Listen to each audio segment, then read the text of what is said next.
Et bonjour, bonjour, ça vous avait manqué un épisode avec un son pas bon? Eh bien écoutez, désolé, celui-là sera le dernier de l'aventure à avoir un son un petit peu pourri. Mais bon, promis, c'est le dernier, à partir du 5e épisode, tout va bien. Bonne écoute! Salut à toutes et à tous, et bienvenue dans cet épisode 4 de la saison 2, mené par Colin, qui est le MJ aujourd'hui, et je serai son joueur. J'espère qu'il va bien, j'espère que tu vas bien. Ça va, écoute. À part les allergies qui t'ont... Ouais, les allergies sont vraiment compliquées là, en ce moment. Mais sinon, ça va. Bon. J'ai hâte de te faire jouer. Voilà, d'autant qu'on reprend dans une situation relativement complexe, oui, je pense que c'est le mot. De toute façon, là, il va falloir, poliment casser des fions. Ah voilà, hein, oui, je t'ai senti dire non, on ne dit pas ça, parce que, bon, c'est pas friendly, mais c'est... Enfin ouais, les doigts coupés, les cautérisations... Donc oui, moi je suis chaud pour péter des jambes, casser des bras, voilà. Ok, moi je suis chaud de me faire casser les bras du coup. Ah, c'est bien. Si t'es chaud... Disons que moi je suis bien, tu vois. Mais mes dés, j'espère qu'ils vont être avec moi, surtout. Souvent c'est les miens qui... Oui. Qui ne vont pas. Oui, voilà. Mais je peux pas compter que sur ta malchance. Faut que je compte un petit peu sur ma chance à moi. Oui. Bon, on va voir. Allez, zou. C'est parti ? C'est parti.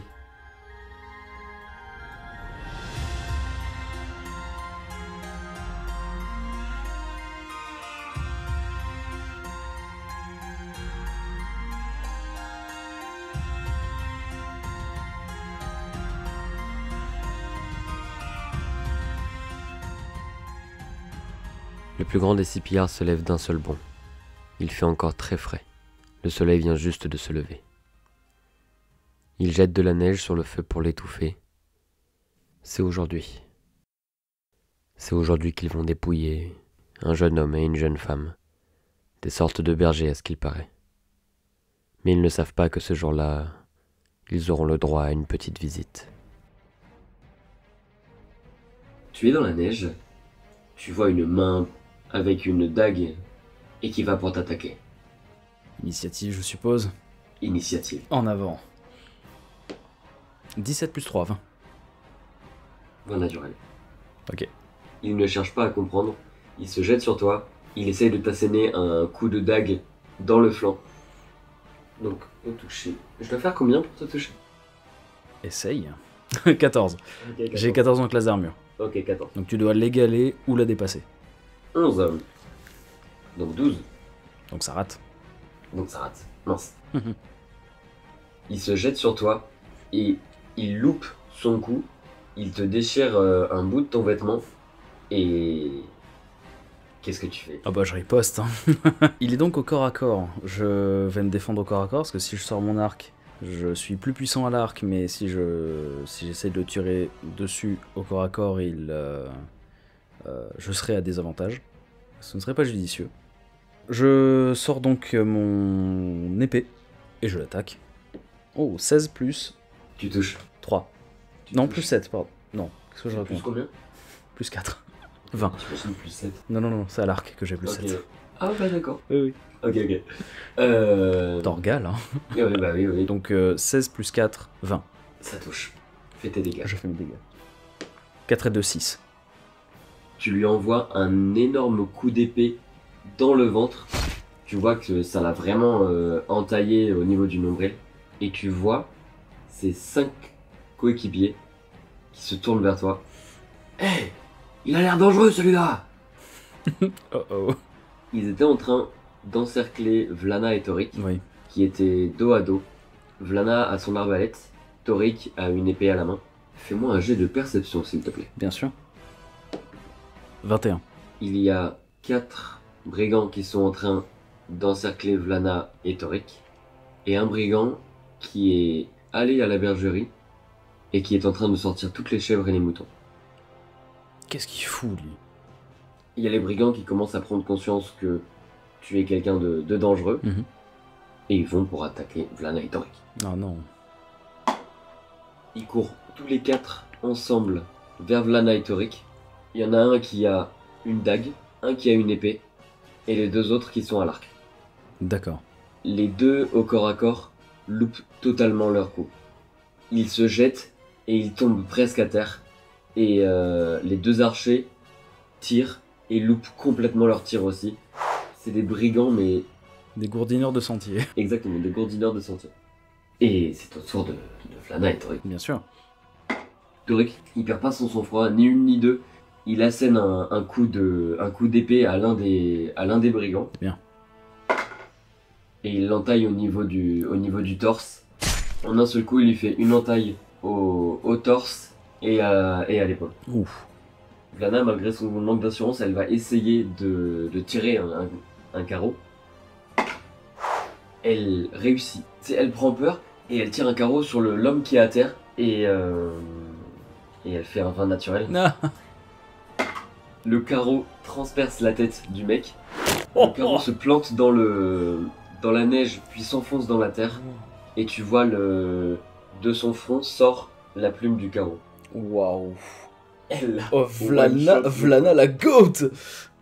Et c'est à ton tour. Bah écoute, je vais essayer de finir celui que j'ai blessé. Ok. Parce qu'il faut que je me débarrasse de celui qui est au corps à corps pour pouvoir tirer à l'arc. Ok, bah allez. J'attaque à l'épée courte. Donc 18 plus 4, 22. Tu touches. Fais tes dégâts. 6 et 2, 8. Donc tu vois qu'il se prend un coup d'épée. Bah quoi? J'ai la marque du chasseur. T'es un rôdeur, c'est vrai. Oh là là là là. Donc, tu prends un coup d'épée, tu vois tout ce qui se passe. Vlana qui one-shot un mec, Torik qui essaye d'assonner un coup, qui réussit. Tout le monde qui rate leurs attaques. Et tu réassènes un autre coup dans aller, retour. Tu commences à lui trancher la clavicule. Et tu vois qu'il boite, il est très faible. Mais il est encore en vie. Dans la scène, tu vois toujours un brigand qui est en train de sortir les brebis, qui les envoie dans la forêt, qui les envoie loin. Le brigand qui reste au corps à corps va attaquer Torik. Va rater Torik. Ils sont nuls ces brigands, c'est vraiment leur premier jour de pillage. Il vient de se prendre l'épée dans le torse, il essaye de répliquer, mais il a pas assez de force pour... envoyer son épée vers la gorge de Torik et il a même pas réussi à lever son épée tellement il n'a pas l'habitude d'attaquer. Les archers vont prendre une flèche et retirer. Ils réussissent leur coup. Tu les vois qui prennent leur flèche. L'un vise Vlana, l'un vise Torik. Ils se retournent et ils tirent sur toi. D'accord. Tu prends 7 points de dégâts. Aïe. Une flèche qui se flanque dans ton épaule, une autre dans ta cuisse. T'es sous le choc. Tu vois Vlana qui panique, mais vraiment elle cherche dans son manteau quelques carreaux et elle essaye de viser l'un des 2 hommes qui a tiré sur toi. Allez, one shot. Elle a pas fait de critique, mais elle a réussi son. Oh la vache. C'est tireuse d'élite. Ouais, c'est un monstre. Elle tirait la tête et elle tremble un peu et son arme se baisse, elle tire et elle tire dans le mollet. Le mec il est à genoux, il fait. Moi aussi j'étais aventurier avant et puis j'ai pris une flèche dans le genou. Et Torik lève son épée et essaye de couper la tête du brigand qui est à ses pieds. Oh la vache. Il lève l'épée mais héroïquement. Il regarde Vlana et il la trouve mais tellement belle. Il se perd dans son regard, il assène le coup d'épée qui arrive devant les yeux du brigand. Il rate donc son attaque. Et c'est au méchant Oh non qui va t'attaquer. Non Parce que j'ai oublié son tour Oh non tout à l'heure. Oh non Et Tu approche. vois qu'il est mais il agonise. Il agonise et il essaye une dernière tentative. Et tu vois qu'il sort difficilement sa dague et il essaye de t'asséner un coup. Il pas des avantages par hasard? Oh bah il est à terre bien sûr que si. Sale bâtard. Alors, les avantages, on le rappelle, on jette 2 dés Désavantage, on garde le moins bon. Avantage, on garde le meilleur. Vu que le brigand est à terre, on considère que il est en position de difficulté. Donc, je fais un jet à désavantage pour avoir moins de chances de le toucher. Et il te touche. Oh. J'ai fait 13 et 20. Ah oui, heureusement qu'il est à désavantage. Ouais. Ok, bon, j'ai échappé à un critique, c'est déjà pas mal. Il prend le poignard, lame vers le bas, et comme pour t'envoyer un coup de poing, il essaye de t'envoyer un coup de poing, mais avec la lame vers ta gorge. Il t'inflige 2 points de vie. Aïe, ok. Et c'est à ton tour. Très bien. Si je m'éloigne de lui, je prends une attaque d'opportunité. Bien sûr. Donc je suis obligé de le finir. Est-ce qu'il est juste à côté d'un de ses alliés? Ou il est vraiment isolé? Le gars qui agonise. Ouais. Oui. Et ben en fait, il est hors du combat. D'accord. Je voulais essayer d'utiliser Briseur de Horde. Donc mon don de combat Briseur de Horde. Mais le problème c'est qu'il faut que je sois dans une mêlée. Ce n'est pas le cas, donc je vais l'achever. Donc je lui donne un coup d'épée. Il est à terre. J'ai donc avantage. Heureusement. 16. Ça touche. Ça touche. Je fais mes dégâts, mais je pense savoir combien de points de vie il lui reste. Oui. Je crois qu'il lui reste un point de vie. Je fais 6 sur le D6. Ben voilà. Plus de 8. Le pauvre, je l'enterre. Décris-moi ton action. Eh bien écoute, je donne un coup de pied dans sa dague qui vole plus loin. J'aplatis sa main dans la neige. Et je lui enfonce ma lame dans la gorge en le regardant droit dans les yeux. Et tu vois... La vie s'éteindre. Exactement. Parfait. Parce que j'ai complètement oublié mes compétences de rôdeur et que j'étais un petit peu dans la panique du début de combat, je lance Marque du Chasseur sur un des archers. Celui qui a touché Vlana. Je peux me déplacer... Attends, je peux encore me déplacer. Je fais quelques pas de recul. Je sors mon arc. J'encoche une flèche et je tirerai au prochain tour. Ok. Cette fois-ci, je me mets à distance. Parce que je suis assez blessé.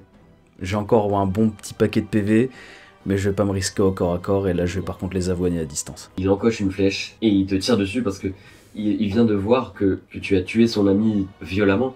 Certains appelleraient ça de la légitime défense, Oui, mais après chacun son point de vue. Bref, il n'a pas aimé ça. Il a pas aimé. Il est chafouin. Il est chafouin, il est tout chafouin et... Non, il tire et tu vois la flèche qui va... L'archer face à Toric se reconcentre sur sa cible initiale, qui prend une flèche, bande l'arc, et il lâche la corde.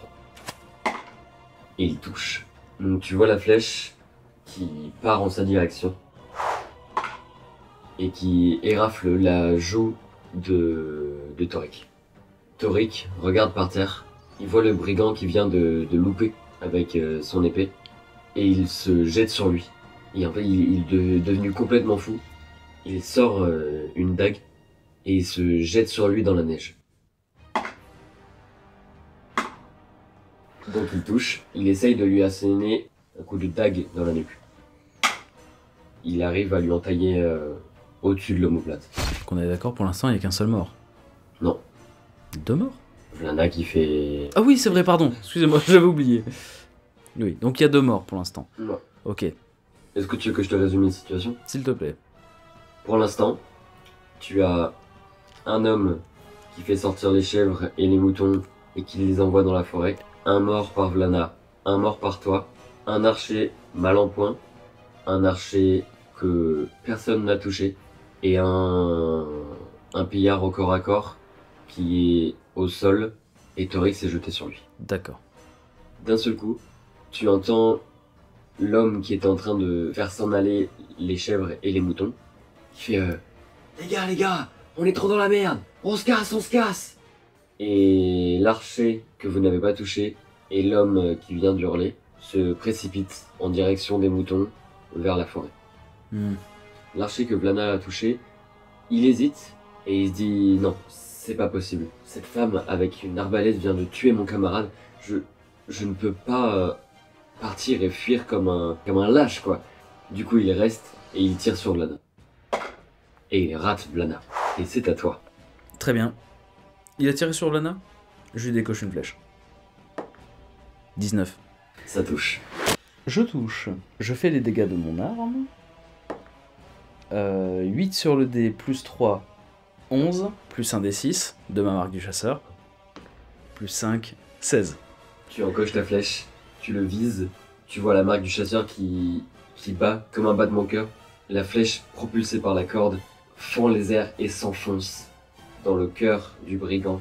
Et tu vois la marque qui se concentre de plus en plus sur la pointe de la flèche et qui finit par mourir. Où est-ce que tu veux la placer? Je profite de mon action bonus du coup pour la placer sur l'archer qui fuit. Est-ce qu'il y a une limite de... Absolument. 27 mètres. Par contre, une fois qu'elle est placée, elle peut parcourir des kilomètres. Ouais.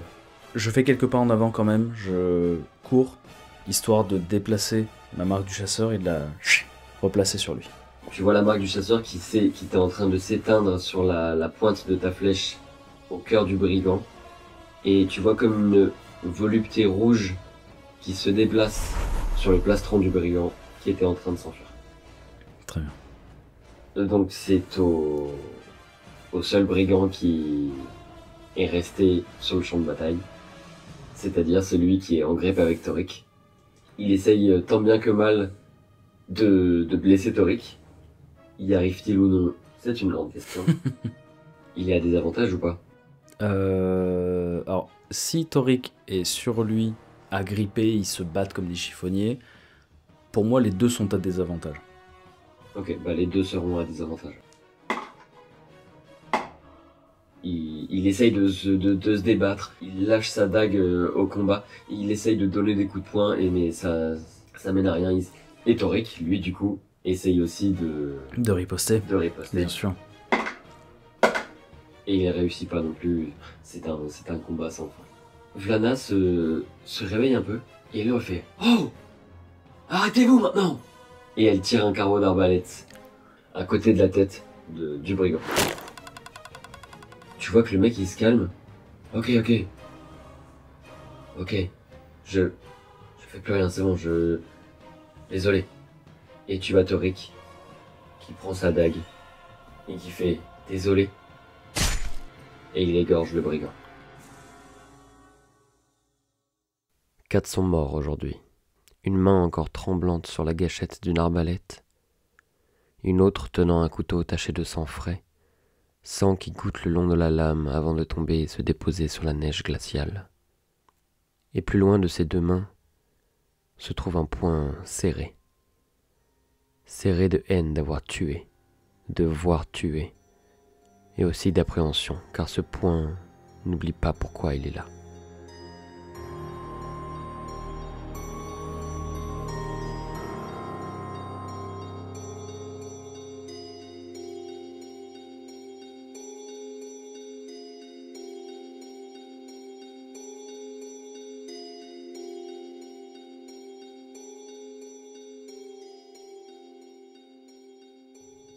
Super. Waouh, ça change. Oh, ouais, un épisode plein de combats. Ouais, c'est vrai que ça... Hyper dynamique. C'est vrai que ça fait bizarre quand même. Hein. Ah, c'est cool. Moi, j'ai bien aimé. Ah, j'adore. Bon, c'était un peu méta parce que bon, on n'a pas de feuilles, on n'a pas de machin, on n'a pas de tour exactement, mais moi, j'ai bien aimé. Ouais, non, c'était très très bien. Bah, ça change, justement. Justement, ça change et bah, t'as vu, dès le début, j'étais complètement perdu. Hein. Enfin, j'ai fait n'importe quoi. Enfin, ouais, carrément. N'importe quoi dans le sens où j'étais pas dans le combat. Et je me suis dit, je vais me défendre, mais c'est tout. Et en fait, non, j'ai des sorts d'attaque, j'ai de quoi mener le combat. Et je l'ai pas fait. Et je l'ai pas fait, du coup, ça prouve à quel point j'étais complètement pas prêt. J'étais pas prêt. Bah oui, c'est pas grave, ça, c'est... Ah non, mais c'est vrai, c'est très drôle. Mais voilà, moi j'ai bien aimé. Moi aussi. Et vous? Est-ce que vous avez aimé?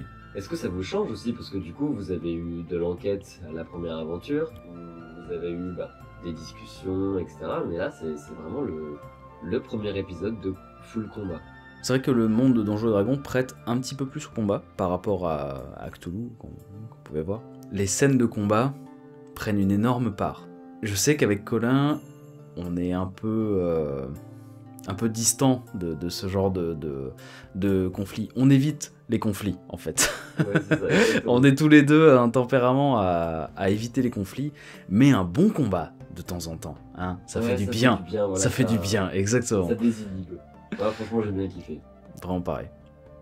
Encore merci beaucoup de nous suivre et d'être autant dans cette aventure, autant nous que vous. Vraiment, ça nous fait plaisir. Je vous invite à partager, je vous invite à commenter. Nous vous invitons aussi à nous suivre sur Instagram. Comme on ne peut pas partager des images et plein d'autres choses sur Spotify, on a ce compte Instagram. Toutes les semaines, on a pas mal de choses. On met des trailers avant les prochains épisodes. On met une fois par semaine une image en rapport avec l'aventure du moment. Et on fait plein de stories super sympas.